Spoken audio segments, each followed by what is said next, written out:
She served her country with honor, only to have guns pointed at her in her own driveway. Why? They didn't even give her a chance to open her mouth. Not a hello, not a, can I help you? Just shouting, guns out. Commands barked like she wasn't even human. It all happened so fast, but also slow enough for her to remember every second of it. The sound of the tires crunching over her own driveway, the screech of walkie-talkies, the way the officers' hands gripped their weapons, not out of caution, but out of something colder. Danielle Rucker wasn't a stranger to intensity. She'd served 2 tours in Afghanistan, ran tactical units under fire, and trained with some of the best K-9 handlers in the country. But nothing ever prepared her for the kind of fear that comes not from being in a war zone, but from being a black woman in your own front yard. It was a late Sunday afternoon in Modesto, California. Sun just starting to drop behind the trees, long drive back from Sacramento. Danielle had been helping her cousin move into a new apartment. She was tired, dressed in leggings, combat boots, and a faded Fort Bragg hoodie. Her 2 partners, Rex and Nova, both Belgian Malinois, rested silently in their crates in the back of her SUV. Trained, calm, alert, just like she'd taught them. She pulled into her driveway, the garage door remote clipped to her sun visor. Her modest 2-bedroom ranch sat on a quiet street lined with trimmed hedges and retirees who waved at passing cars. It wasn't fancy, but she'd bought it herself after leaving the army. It was hers. She tapped the button. The garage began to rise. That's when she noticed something. A woman standing on the sidewalk across the street, watching, holding her phone. Her lips were moving. Danielle squinted. She didn't recognize the woman. Slim build, early 50s, maybe. Blonde bob, athletic wear, holding a yoga mat in one arm like she'd just come from a class. Danielle didn't think much of it at first. New neighbor, maybe. She gave a polite nod and went back to backing her SUV into the driveway. Then, less than 3 minutes later, she heard sirens. 4 of them. What happened next would feel like something out of a bad episode on cable. Police cruisers swung into her cul-de-sac like a tactical op. One cut off her driveway before she could even turn the car off. Another blocked the street behind her, doors flung open. "Step out of the vehicle!" one of the officers screamed. Danielle blinked, confused. "Excuse me?" she said, rolling her window halfway down. "Hands where we can see them, now!" She looked to her left, then her right. Was someone behind her? But no, guns were pointed at her car. One officer, tall, white male, late 30s, shaved head, crept toward her with his gun drawn. Another crouched near a neighbor's bush, also armed. "Ma'am, we got a call about a break-in. You matched the description." Danielle kept her hands on the steering wheel. Her heart was steady, but her voice carried steel. "This is my house. License and registration." "My house is right there," she said calmly. "I'm a veteran. My name's on the deed." They weren't listening. They never really do, not at first. From the back of the SUV, Rex gave a low bark. Nova didn't move. Her training kept her still, unless commanded. Danielle leaned slightly to the left, and with practiced precision, tapped her knuckle twice against the center console. A silent command. The locks clicked open, and that's when everything changed. But the officers still hadn't seen what was about to walk out of that car. The back door of the SUV opened slowly. The officers tightened their grips. What they expected to see, maybe someone else hiding, maybe a threat, wasn't what came out. First, a black nose poked out. Then a sleek, muscular Belgian Malinois stepped down onto the driveway with sharp precision. Rex. His coat glinted in the light, black and tan, his movements smooth, trained. His eyes swept across the scene like he was calculating everything. Nova followed, lighter in color but just as controlled. No barking, no growling, just quiet, steady presence. Each dog wore a tan tactical vest clearly marked. U.S. military canine, do not pet. Rex moved to Danielle's side without being called. Nova flanked her opposite. They didn't look scared. They looked like they were waiting for a mission. For a moment, no one spoke. Just the sound of radio static and shallow breathing. Danielle finally stepped out, slow and deliberate. Her posture was relaxed, but her presence, unshakable. She didn't raise her voice. She didn't argue. "My name is Danielle Rucker," she said. "I live here. I just got back from Sacramento. These are my dogs. Military working dogs. I served 12 years active duty, 6 in K-9 Special Ops. The officers didn't move. She reached into her pocket slowly, deliberately slow, and pulled out a leather wallet. Flipped it open to show her veteran ID and her California driver's license. One officer, shorter Latino guy, mid-40s, badge red Perez, stepped forward and took it. He looked at the ID, then at her, then at the dogs. "These are military dogs?" he asked, voice cracking slightly. "Yes," she replied. "Trained by me. They don't bite unless I tell them to." Rex took one small step closer, calm as ever. "You called this in?" Perez turned to the woman across the street. The blonde neighbor still stood there, arms crossed, phone clutched in one hand like a trophy. "Yes, I didn't know who she was. She looked suspicious. Big black truck, dogs in the back. I thought..." "You thought I was breaking into my own house?" Danielle asked, looking straight at her. The woman shrugged. "I didn't recognize you." "You've lived here how long?" Danielle asked. The woman hesitated. "A few months." "I've lived here 5 years. I mowed that lawn every Saturday morning for 5 years. You never thought to wave?" The woman blinked. "I just thought..." Danielle looked back at Perez. "Am I under arrest?" He looked uncomfortable, shifted his weight, glanced at the other officers who were now lowering their weapons, sheepish. "No, ma'am. There's obviously been a mistake." Danielle didn't say anything right away, just looked at her dogs. Rex sat down beside her. Nova laid down, her head on her paws. She knelt between them, gave each a gentle pat. The other officers started to back away slowly, one of them muttering something into his radio. Perez handed back her ID. "You understand, ma'am, we had to respond." "You had to respond," she said. "But you didn't have to roll up with your guns out like I was robbing a bank." He didn't respond to that. "You could have asked questions. You could have looked at the mailbox. Rucker, right there. Or maybe just, I don't know, said hello like a human being." Danielle's voice didn't rise, but it cut like a blade, calm, clear, undeniable. Perez looked embarrassed now. The other officers had already started retreating to their cruisers. Danielle stayed still, dogs beside her, watching. Across the street, the neighbor had started to quietly walk away. No apology, just retreat. Danielle exhaled, not relief, just release, like a pressure valve letting go. But what she didn't know yet was that one of the neighbors had filmed the whole thing. The video wasn't shaky or distorted. It was crystal clear, shot from a porch across the street by an older man named Franklin Yates, who always said little but saw everything. Franklin didn't come out much. His knees were shot from decades in construction, and his wife had passed the year before. But he sat on that porch every afternoon, a bottle of root beer in hand, the other hand never far from his phone. He didn't expect to catch anything dramatic that day, but as soon as the police started yelling, he hit record. He'd seen Danielle come and go for years. She shoveled his driveway during that freak freeze 2 winters ago, never asked for a dime. So when they boxed her in like she was a suspect in a manhunt, he hit the red button. In the video, you can hear the police shouting. You can see Danielle's calm movements. You can hear the slight click as her dogs stepped out. And you can feel the shift in the air when the officers saw those vests. The video wasn't edited. No music, no slow motion, just raw footage. 74 seconds long. And someone, maybe Franklin's grandkid, maybe a neighbor, uploaded it that night. It took less than 24 hours to hit 500,000 views. Danielle didn't even know about the video yet. She was inside, sitting on her couch with Rex curled up at her feet and Nova beside the door, always alert. She still hadn't eaten. Her keys were still in her coat pocket. She hadn't even taken her boots off. Her phone buzzed, text from her cousin. "Girl, is that you in this video?" Danielle frowned, clicked the link. She watched it once, then again, then a third time, but slower this time. It was strange. Seeing yourself from the outside like that, her posture, the way Rex stayed glued to her leg. The moment Nova gently stepped forward, placing herself between Danielle and the officer. She didn't cry. She didn't get angry. She just sat there, staring.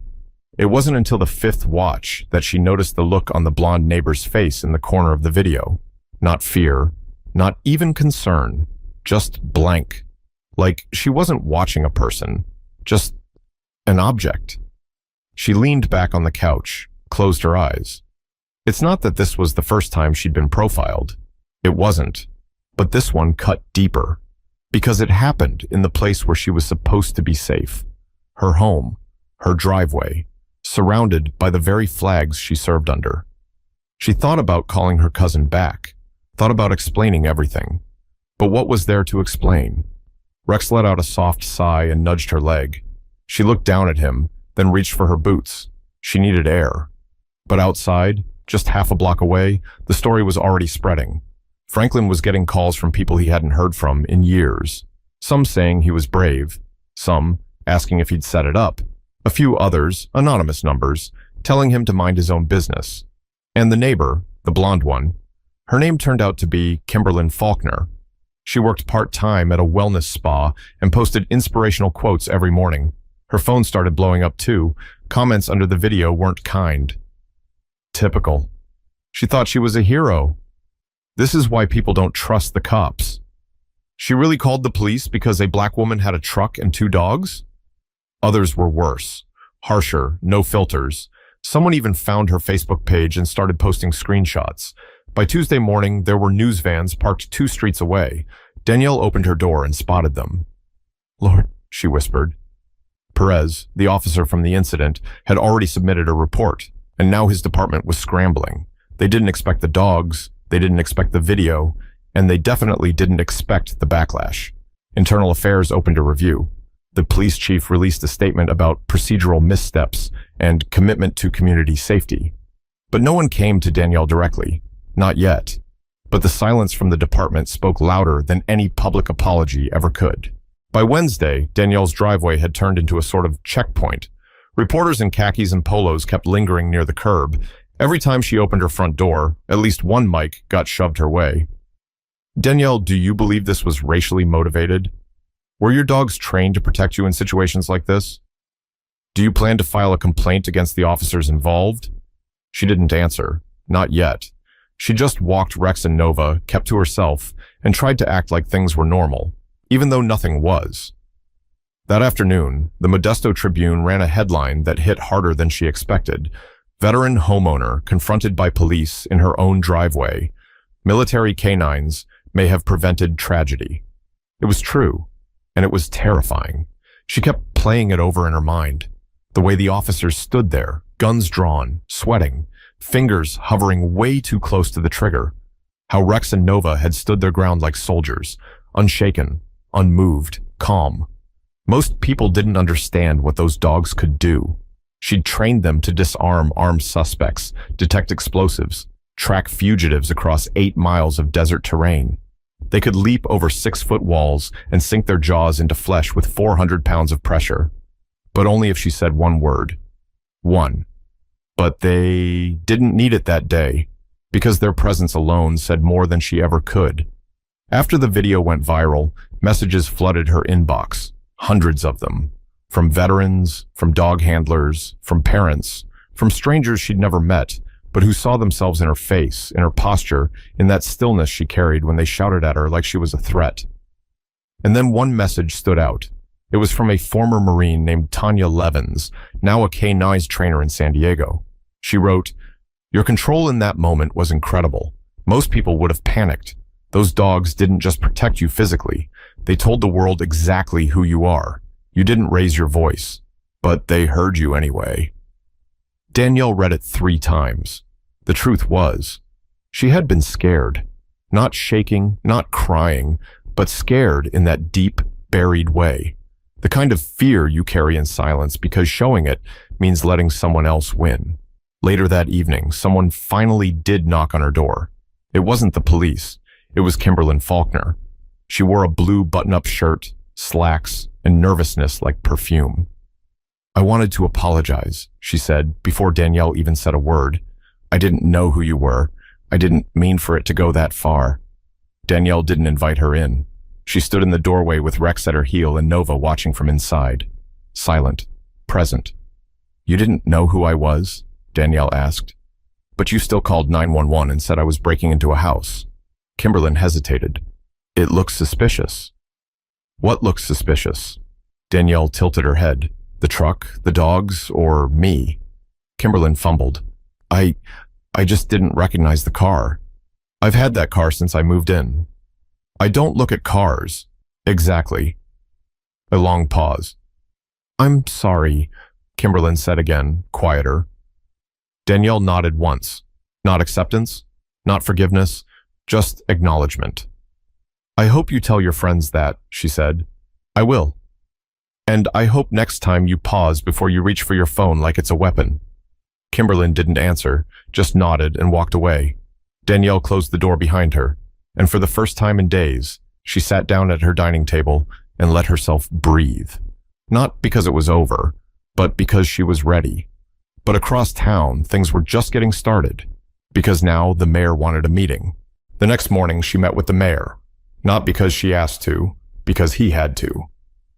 Mayor Douglas Rayburn, mid-50s, clean-shaven, always talking like he was one sentence away from a campaign ad, requested the meeting to listen and learn. He brought a PR assistant with a legal pad and a small recorder just in case. Danielle didn't bother dressing up. She wore what she always wore. Cargo pants, boots, the same faded hoodie. Rex and Nova stayed close, seated behind her as the mayor spoke. We deeply regret what happened to you, Miss Rucker, he began, hands folded on the table between them. It's unfortunate. What you experienced doesn't reflect the values of Modesto. She watched him closely, didn't nod, didn't smile. You say it doesn't reflect the values, she said, calm as ever. But it happened, right in front of my own garage. And if my dogs hadn't been there, I'm not sure I'd be here either. The assistant shifted awkwardly. The mayor cleared his throat. We're reviewing protocols. There'll be retraining. Officer Perez will be part of the internal review. And the neighbor, the one who called, she's issued a written apology. Danielle cut him off. She didn't apologize to me. She apologized to the internet. Another pause. The mayor looked uncomfortable now. I served this country for over a decade, she continued. Not so people could point a gun at me while I'm unlocking my own garage. He tried to interject. She didn't let him. You want to talk about training? Train your people to stop jumping at shadows every time they see someone who looks like me driving something bigger than a Honda Civic. Silence. Danielle leaned back in her chair. Rex's ears twitched, alert but relaxed. Nova let out a soft yawn. I don't need a medal, she added. I don't need a banner on Main Street. I need to know I can pull into my driveway without worrying someone's going to assume I'm a threat before they even know my name. Mayor Rayburn nodded slowly. You have every right to feel that way. I know, she said. I'm not asking for permission. He looked at his assistant. The recorder clicked off. The meeting ended without handshakes. Back home, Danielle found an envelope slid under her door.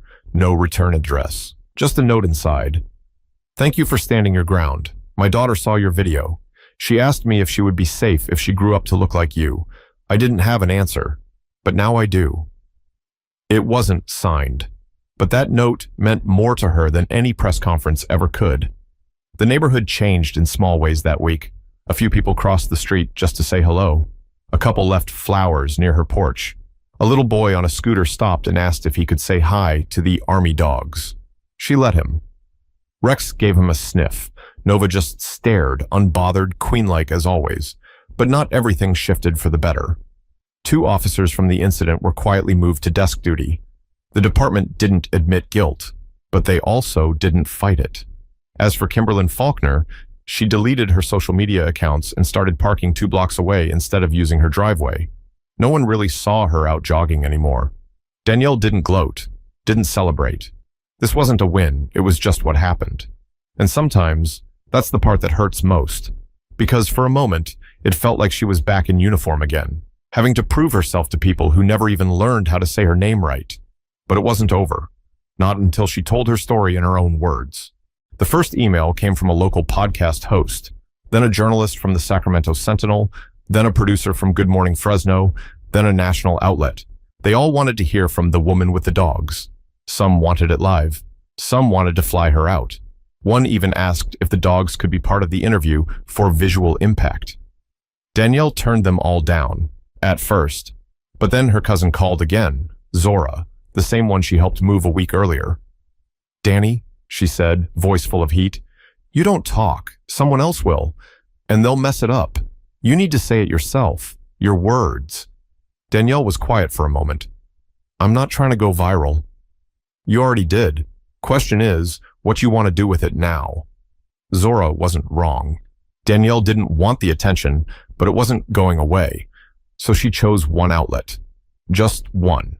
A small, independent journalist named Tawny Wren, who lived in the valley and ran a web series called Front Porch Stories.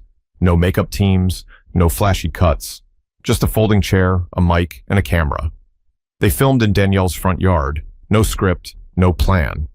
Tawny asked, "Can you tell me what happened that day?" Danielle nodded, took a deep breath, and she told it. Not just the moment they pulled up with guns drawn, but everything that came before it. She talked about the deployment in Kandahar, about losing 2 soldiers to a roadside bomb, about the nights spent teaching Rex to identify human scents in sandstorms, about Nova's first successful mission, about coming home and thinking she could finally breathe.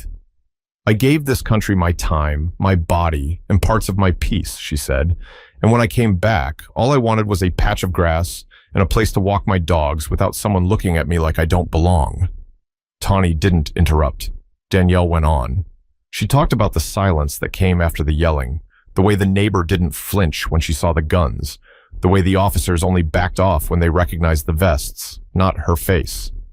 I had to be standing next to 2 military dogs for them to believe I was worth listening to. Think about that. That interview reached more people than the original video, because it was quiet, real, no yelling, no production, just one woman telling the truth on camera like she was talking to a friend across the table. The response was overwhelming. Letters, donations to veteran support groups in her name, messages from white neighbors admitting they'd made assumptions about people who looked like her, from police officers thanking her for not letting things escalate, when really it was them who had escalated in the first place. Danielle didn't ask for sympathy. She didn't even ask for change. She just asked people to pay attention. A week later, the Modesto Police Department officially added new protocol for handling civilian calls related to suspicious activity.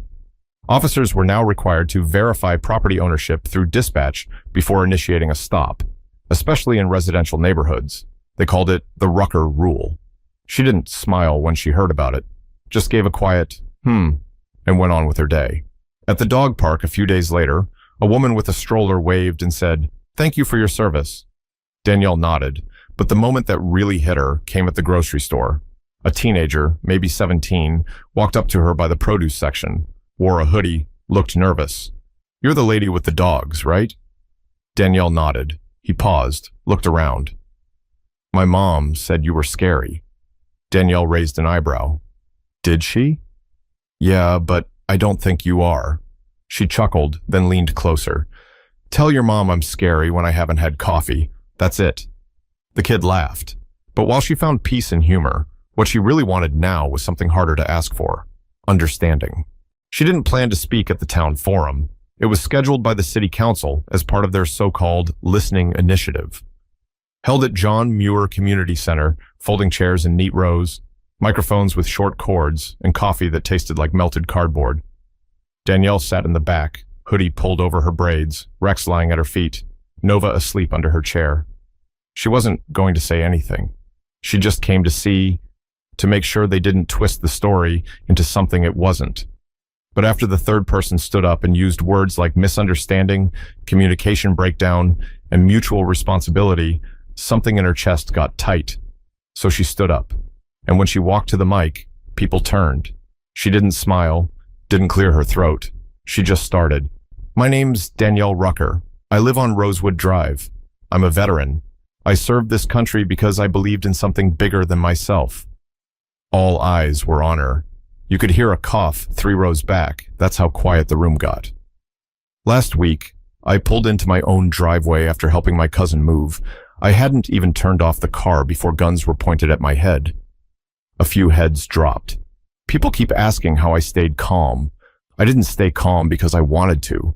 I stayed calm because people like me don't get the luxury of panic. If I'd yelled or moved too fast or reached for my phone, this conversation might be happening without me here. Someone up front whispered something. She didn't stop. I didn't curse. I didn't fight. I didn't resist. All I did was exist, and that was enough to make someone scared enough to call 911. She turned slightly, scanning the faces. That should bother you. A murmur moved through the room. I had 2 highly trained military K9s with me. You know what that says? It says I've been trusted to handle life and death situations in war zones, but apparently I still can't be trusted on my own street without someone assuming I'm a criminal. She paused, not for effect, just to breathe. You want to fix this? Then stop acting like this is about one bad call or one bad officer. This is about a system that gave one woman the confidence to call the cops on her neighbor because she didn't recognize her face, and gave those cops permission to draw weapons because they didn't take 2 seconds to ask a question. A few people clapped quietly. She looked toward the back of the room. I'm not angry. Not really. I'm just tired. Tired of being told I'm the exception when I'm just the latest. The clapping got louder now. Danielle stepped back from the mic, didn't wait for a round of applause, didn't linger. She just walked back to her seat, her dogs following without a sound. Later that night, the clip of her speech would get shared across platforms, not because it was dramatic, but because it was honest. That's all people wanted sometimes. Not answers, just honesty. But before anything could change, someone had to feel uncomfortable first. A week after the forum, Danielle sat alone on her porch. No cameras, no statements, no clicks or hashtags. Just a cool evening, her boots kicked up, a mug of tea in one hand, and Nova's head resting under the other. She finally felt still.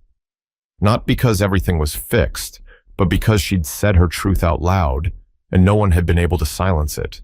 She didn't want to be known as the woman with the dogs forever. She wasn't looking to be a face of a movement. She just wanted her peace back. And in a strange way, speaking up gave her a little piece of it. Sometimes that's all people want, to be heard without having to earn it with a badge, a title, or trauma.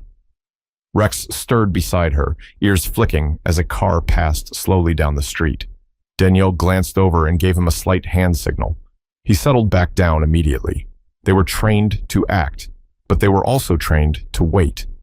A few days later, she got a message from an old friend she hadn't seen since basic training. He wrote, I saw what happened. My daughter asked me why someone would be scared of a soldier. I didn't know what to say. Thanks for helping me figure it out. She read it twice, smiled. That was the thing. Sometimes it takes one moment, a wrong assumption, a barking command, a silent dog, to hold up a mirror to the world. And not everyone likes what they see when it's held that close. Danielle never wanted to go viral. She didn't want to be in a headline or a trending tag. But if her story made one person pause before judging, if it made one officer ask instead of assume, if it made one teenager walk a little taller, maybe that was worth it. She looked out across her street. Same trimmed hedges, same old mailbox, same place she'd pulled into that Sunday. It hadn't changed, but she had, and maybe, slowly, that would be enough to shift everything around her too. Because the truth is, she didn't need permission to belong. She never did. She just needed the world to stop pretending like she was the problem in a place she'd earned 10 times over. If you've listened this far, remember this. Your story matters. Your face, your voice, your presence, they all matter. But sometimes the world doesn't recognize that until you force it to look. So if you ever find yourself in a moment where you're being silenced, overlooked, or misunderstood, stand firm, speak clear, and don't ever let fear decide the ending. And when the world finally pauses to listen, make sure they hear you.